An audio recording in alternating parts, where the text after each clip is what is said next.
નમસ્કાર મિત્રો, મારી YouTube ચેનલમાં ફરી એકવાર આપનું હૃદયપૂર્વક સ્વાગત છે। અત્યારે હાલ એટલે કે ઉનાળાની સિઝનની અંદર લોકો રાત્રે જમ્યા પછી ચાલવા જાય છે અને આ બે વસ્તુનું સેવન જરૂરથી કરે છે અને આ બે વસ્તુ આપણા બોડી માટે, શરીર માટે સત્યાનાશ કરનારી વસ્તુ છે। ભયંકરમાં ભયંકર બીમારીઓ આ બે વસ્તુનું સેવન કરવાથી આપણા શરીરની અંદર આવી રહી છે અને આજે ગુજરાત છે એ સમગ્ર ભારતની અંદર ડાયાબિટીસ ગુજરાતની અંદર નંબર 1 ઉપર આવે છે। નંબર 2 બીપી એટલે કે હાઈ બીપીના પેશન્ટ સૌથી વધારે ગુજરાતની અંદર જોવા મળે છે। નંબર 3 થાઇરોઇડની અંદર પણ ગુજરાત નંબર 1 છે અને નંબર 4 કેન્સર જે સૌથી વધારે પંજાબમાં જોવા મળતું હતું અને પંજાબને પણ પાછળ પાડી અને ગુજરાતની અંદર આજે કેન્સર મોખરે છે અને આજે તમે જુઓ તો કેન્સર એ ઘર દીઠ જોવા મળે છે એમ પણ કહી શકાય। તો આ ભયંકરમાં ભયંકર બીમારીઓ ગુજરાતની અંદર કેમ આવી રહી છે? આપણે ગુજરાતીઓ કઈ જગ્યાએ ભૂલો કરીએ છીએ ખાવા પીવાની અંદર અને સૌથી વધારે ગુજરાતીઓ આ ભૂલો કરે છે ખાવાની અંદર। રેડી ટુ ઈટ એટલે ખાવા માટે ગુજરાતીઓ તૈયાર હોય છે। યુપી ગુજરાત કરતાં 5 ગણું મોટું છે છતાં આ રોગ યુપીની અંદર આટલા બધા જોવા મળતા નથી। બિહાર ગુજરાતથી મોટું છે છતાં બિહારની અંદર પણ આ રોગ એટલા બધા જોવા મળતા નથી અને ગુજરાત નંબર 1 ઉપર આવી છે। નાની દીકરીઓની અંદર હોર્મોનનું ઇનબેલેન્સ થવા લાગી છે। નાની ઉંમરની અંદર બહેનોના માથાના બાલ ઉતરવા, માથાની અંદર બાલ સફેદ થઈ જવા, માત્ર 50-55 વર્ષની ઉંમરમાં ઘણા બહેનોને ઢીંચણના ઓપરેશન કરાવવાની જરૂર પડી છે અને એ દિવસો દૂર નથી કે નજીકના ભવિષ્યની અંદર એટલે કે 2030 સુધીમાં કદાચ એવો સમય પણ આપણે જોવા મળી શકે છે કે ડૉક્ટરની મદદ વિના એટલે કે મેડિકલ સાયન્સની મદદ વિના એટલે કે દવાઓના ઉપયોગ કર્યા વગર બાળકો કદાચ પેદા નહીં થઈ શકે। એ દિવસો દૂર નથી। મેડિકલની દવાઓ ખાધા વગર અત્યારના યુગની અંદર બાળકો પેદા થઈ શકતા નથી। તો એ દિવસો પણ દૂર નથી। તો આપણે ચેતી જવાની જરૂર છે। આપણે ગુજરાતીઓએ પાછા વળવાની જરૂર છે। બે હાથ જોડીને હું વિનંતી કરું છું આ વિડીયોના માધ્યમથી કે તમે અને તમારા બાળકોને આ વસ્તુ ના ખવડાવતા કારણ કે આ બે વસ્તુની અંદર 4 પ્રકારના કેમિકલ આવે છે જે ભયંકર ખતરનાક કેમિકલ છે જે ડેડ બોડીને સાચવવા માટે કેમિકલનો ઉપયોગ કરવામાં આવે છે। એ કેમિકલ આ વસ્તુ આની અંદર ઉપયોગ કરવામાં આવે છે। કઈ બે વસ્તુ છે જે આપણી બોડી માટે ખૂબ ઘાતક છે, નુકસાન કરતા છે, જેનો વધુમાં વધુ આપણે ઉપયોગ કરીએ છીએ ખાવા પીવાની અંદર, એનો આપણે વિસ્તારથી ચર્ચા કરીએ। તો નંબર 1 આઈસ્ક્રીમ। બધા જ પ્રકારના કેમિકલનો કોમ્બો એટલે આઈસ્ક્રીમ। આઈસ્ક્રીમની અંદર કોઈ પણ પ્રાકૃતિક વસ્તુ એટલે કે કુદરતી વસ્તુનો ઉપયોગ કરવામાં આવતો નથી। એની અંદર જાતના કલર ઉપયોગ કરવામાં આવે છે, રસાયણનો ઉપયોગ કરવામાં આવે છે, કેમિકલનો ઉપયોગ કરવામાં આવે છે। એની અંદર ખડી સાકર કે ખાંડનો ઉપયોગ કરવામાં આવતો નથી ગળપણ માટે। એને લાંબો ટાઈમ સાચવવા માટે એની અંદર પ્રિઝર્વેટિવનો ઉપયોગ કરવામાં આવે છે અને આપણે ગુજરાતીઓ રાત્રે જમ્યા પછી ચાલવા નીકળીએ એટલે નાના બાળકોને પણ મેં જોયા છે ઘણા બધા લોકો આઈસ્ક્રીમ ખવડાવે છે। અને નંબર 2 બરફનો ગોળો ખાવામાં તો ગુજરાતીઓ ગાંડા થઈ જાય છે એમ પણ કહી શકાય અને નાના બાળકોને પણ ડીશની અંદર ગોળો આપે છે, બનાવીને ગોળો આપે છે। એમાં જાતના કલરો નાખે છે, લાલ, લીલો, પીળો, કાળો કલર, આમ અલગ પ્રકારના કલરો નાખી અને આપણે ગોળા ખાઈએ છીએ। તો આ બરફનો ગોળો શરીર માટે કેટલો ઘાતક અને નુકસાન કરતા છે એ આપણે હવે જાણીએ। તો સામાન્ય રીતે આપણે જોઈએ તો આપણા ઘરે કોઈ મહેમાન આવે તો આપણે કયું પાણી આપીએ? માટલાનું આપીએ કે પછી ફ્રીજમાંથી પાણી આપીએ। પણ આપણે ઘરની ઉપર પાણીની ટાંકી હોય તો પાણીની ટાંકીમાંથી પાણી ભરીને મહેમાનને પીવા માટે આપીએ છીએ? નથી આપતા। તો આપણને એટલી સમજણ હોવી જોઈએ કે જે કંઈ બરફ બને છે એ બરફ માટલાના પાણી કે ફ્રીજના પાણીથી જ નથી બનાવવામાં આવતો। એ પાણી ટાંકીની જે ઉપર પાણીની ટાંકી હોય એની અંદર જે પાણી ભરેલું હોય અને ફેક્ટરીની અંદર જે ટાંકી હોય એ કોઈ દર અઠવાડિયે કે 15 દિવસે કે મહિને એને સાફ કરવામાં આવતી નથી અને એ ટાંકીનું પાણી હોય એ પાણીની અંદરથી બરફ બનાવવામાં આવે છે। ચલો એ વાત છોડો, હવે જોઈએ એની અંદર તો બરફ છે એ -ડિગ્રી ટેમ્પરેચર વાળો હોય છે અને આપણું શરીરનું જે ટેમ્પરેચર છે 37 ડિગ્રી સેલ્સિયસ છે અને એ ટેમ્પરેચરથી જ્યારે ટેમ્પરેચર વધે છે વાતાવરણની અંદર ત્યારે આપણને ગરમી લાગે છે, પરસેવો બહાર નીકળે છે એટલે બોડી પરસેવો બહાર કાઢી અને આપણી બોડીને એ ટેમ્પરેચર સુધી મેન્ટેન રાખવાનો પ્રયત્ન કરે છે। શિયાળો આવે ટેમ્પરેચર ઘટી જાય તો આપણે સ્વેટર પહેરીએ છીએ, આપણે બોડીને ઢોકી રાખવાનો પ્રયત્ન કરીએ છીએ કે બોડીનું ટેમ્પરેચર જળવાઈ રહે। આમ બોડીનો નિયમ છે, પ્રકૃતિનો નિયમ છે કે આપણા બોડીનું ટેમ્પરેચર 37 જ રહેશે, ચાહે શિયાળો હોય, ઉનાળો હોય કે ચોમાસું હોય। હવે આપણે બરફ ખાઈએ તો શું થાય? તો બરફ એ -ડિગ્રીમાં બનેલો હોય છે અને બરફ જ્યારે પેટની અંદર જાય ત્યારે સૌથી પહેલાં એ બરફને ગરમ કરવા માટે બોડી પ્રયત્ન કરે છે 37 ડિગ્રી સેલ્સિયસ સુધી લાવવા, અને એ બરફને ગરમ કરવા માટે સૌથી પહેલાં આપણા હાર્ટની અંદર જે બ્લડ હોય છે એ હાર્ટનું બ્લડ પેટની અંદર જાય છે, જઠરની અંદર આપણા કિડનીની અંદર જે બ્લડ હોય છે એ બ્લડ પણ જઠરની અંદર જાય છે, લીવરમાં જે બ્લડ હોય છે એ બ્લડ પણ જઠરની અંદર જાય છે. આ મેઇન જે અંગો છે શરીરના એની અંદર જે કંઈ બ્લડ હોય એ તમામ બ્લડ છે એ જઠરની અંદર જાય છે બરફને ગરમ કરવા માટે. એ બરફનું પાચન કરવા માટે એની અંદર સૌથી વધારે એનર્જીની જરૂર પડે છે.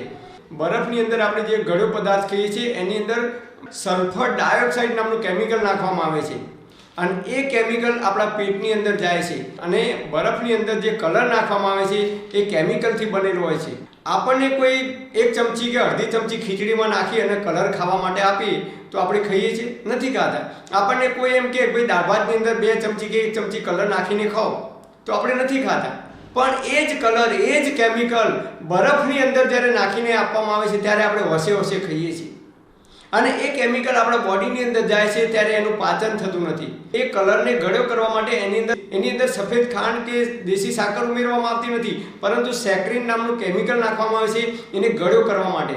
અને એનાથી વિશેષ જોઈએ તો માનવતાની તમામ હદ પાર કરી અને વૈજ્ઞાનિકોએ, કાળા માતાના માનવીએ એવું કેમિકલ શોધી છે જેનું નામ છે ફોર્મેલિન. અને એ ફોર્મેલિન નામનું જે કેમિકલ છે સૌથી ઘાતક સાબિત થાય છે. અને ફોર્મેલિન નામનું જે કેમિકલ છે એ કેમિકલ લાંબા સમય સુધી એ જે કંઈ કલર બનાવ્યો હોય બરફની અંદર નાખવાનો એને લાંબા સમય સુધી ખરાબ ના થાય એટલા માટે એની અંદર એ કેમિકલ નાખવામાં આવે છે. અને એ કેમિકલ છે ફોર્મેલિન નામનું જે કેમિકલ છે એ કેમિકલ ડેડ બોડી, જ્યારે માણસ મરી જાય છે અને એની બોડીને સાચવવાની હોય 1 દિવસ કે 2 કે 3 દિવસ સુધી, ત્યારે એ બોડીની અંદર ઉપયોગ કરવામાં આવે છે.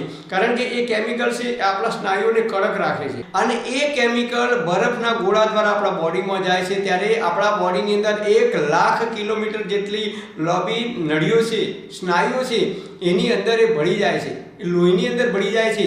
અને જે લોહી આપણા બોડીની અંદર જઠરની અંદર જાય છે બરફને વલોવવા માટે, બરફને ગરમ કરવા માટે, બરફનું પાચન કરવા માટે, એ લોહી પછી પોતપોતાના અંગો તરફ પાછું આવે છે ત્યારે એ લોહી એકલું આવતું નથી. એની અંદર આ તમામ પ્રકારના કેમિકલ્સ, સલ્ફર ડાયોક્સાઇડ છે, સેક્રીન છે, ફોર્મેલિન છે, આ બધા કેમિકલ ભળી જાય છે અને કેમિકલવાળું લોહી પાછું આપણા બોડીના અંગ અવયવની અંદર આવે છે.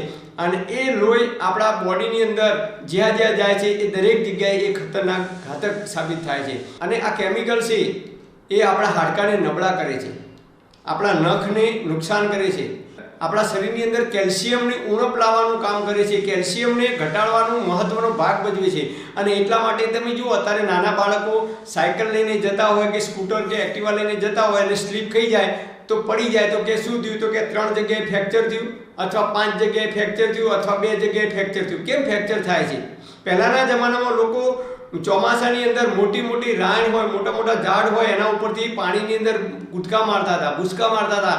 નાવાની અંદર તળાવની જે પાડ હોય એની ચીકણી માટી ઉપર અમે નાના હતા ત્યારે લપસતા હતા, તો એમાં કેટલાય લોકો પડી જતા. છતાં એ જમાનાની અંદર કોઈને જલ્દીથી ફ્રેક્ચર થતું નહોતું, કારણ કે એમના હાડકાં મજબૂત હતા. અને અત્યારે હાડકાં ખોખલા થઈ ગયા છે, સાયકલ લઈને ભૂઈ પડી જાય તો એ ફ્રેક્ચર થઈ જાય છે. તો આ કેમિકલ છે એ આપણા હાડકાને નબળા પાડવામાં, ખોખલા કરવામાં અદ્ભુત પરિણામ આપે છે. આપણા શરીરની અંદર કેલ્શિયમની ઉણપ લાવવામાં અદ્ભુત પરિણામ આપે છે, જેના કારણે માથાના વાળ ઉતરવા, નાની ઉંમરમાં માથાના વાળ સફેદ થવા, શરીરમાં હોર્મોન્સનું ઇમ્બેલેન્સ થવું, ઢીંચણના ઓપરેશન કરાવવાની જરૂર પડે છે, એટલે કે ઢીંચણની ગાદીમાં ઘસારો પડે છે. આ તમામ પ્રકારની બીમારીઓ જોવા મળે છે. એનું આપણે આ બધા કેમિકલનો ઉપયોગ કરીએ છીએ એનું કારણ છે. અને આજના વૈજ્ઞાનિકોએ એક એવું નવું કેમિકલ શોધી કાઢ્યું છે, નવું કેમિકલ બનાવ્યું છે, એસ્પાર્ટેમ એનું નામ છે, એસ્પાર્ટેમ. તમારે ગૂગલમાં સર્ચ કરવું હોય તો કરી જોજો. એ કેમિકલ એવું છે કે 10 લીટર પાણીની અંદર તમે 1 કે 2 ચમચી નાખો તો આખું જ પાણી ગળ્યું થઈ જાય. ખાંડ નાખવાની કે સેક્રીન નાખવાની પણ જરૂર ના પડે એવું કેમિકલ બનાવ્યું છે. અને આ કેમિકલ આપણા બોડીમાં જાય છે ત્યારે વધારે પડતું ગળપણ એક સાથે બોડીમાં જાય છે ત્યારે લીવર ઉપર સૌથી વધારે એની ઇફેક્ટ થાય છે. લીવર છે એ શરીરની અંદર કોઈ પણ પ્રકારનું કેમિકલ આવે તો એને બહાર કાઢવાનો પ્રયત્ન કરે છે. દાખલા તરીકે આપણે ખોરાક લીધો અને ખોરાકની અંદર કંઈક જીવજંતુ ભૂલથી આપણે ખાઈ લઈએ અથવા કોઈ માણસ પોઈઝન પી જાય, કોઈ દવા પી જાય તો તરત બોડી એને કાઢવાનો પ્રયત્ન કરે છે એટ આ ટાઈમ. એટલે માણસને તરત વોમિટિંગ થાય અથવા લૂઝ મોશન થઈ જાય એટલે કે ઝાડા થઈ જાય છે.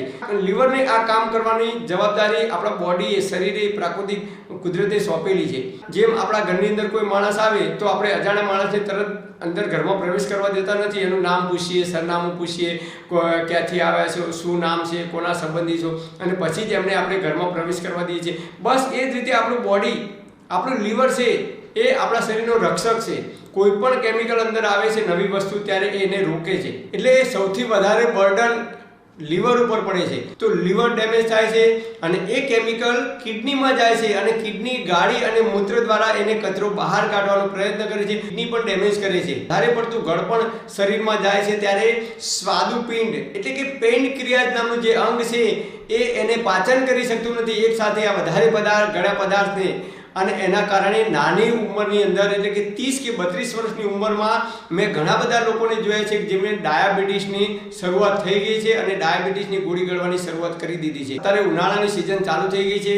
મોટા ભાગના શહેરોની અંદર લોકો રાત્રે ભોજન કર્યા પછી 8 વાગે કે 9 વાગે કે 10 વાગે ચાલવા જાય છે. નાના બાળકોને પણ અમુક લોકો સાથે લઈને જાય છે. તો બે હાથ જોડીને ફરીથી વિનંતી છે કે નાના બાળકોને, તમારી દીકરીઓને આઈસ્ક્રીમ કે બરફનો ગોળો બિલકુલ ના ખવડાવતા. નહીતર નાની ઉંમરમાં એટલે કે 30 કે 32 કે 35 વર્ષની ઉંમર થશે ત્યારે એમને high BP, diabetes, cholesterol, thyroid કે ગમે તે બીમારીનો ભોગ આપણે બની શકીએ છીએ. તો આ બે વસ્તુનો આપણે ઉપયોગ નહીં કરીએ તો આપણે જ્યાં સુધી જીવીશું ત્યાં સુધી તંદુરસ્ત અને નિરોગી રહી શકીશું. પરમપિતા પરમાત્મા આપ સર્વેને તંદુરસ્ત અને નિરોગી રાખે એવી હૃદયપૂર્વક મારી પ્રાર્થના. Thanks for watching my video. Thank you.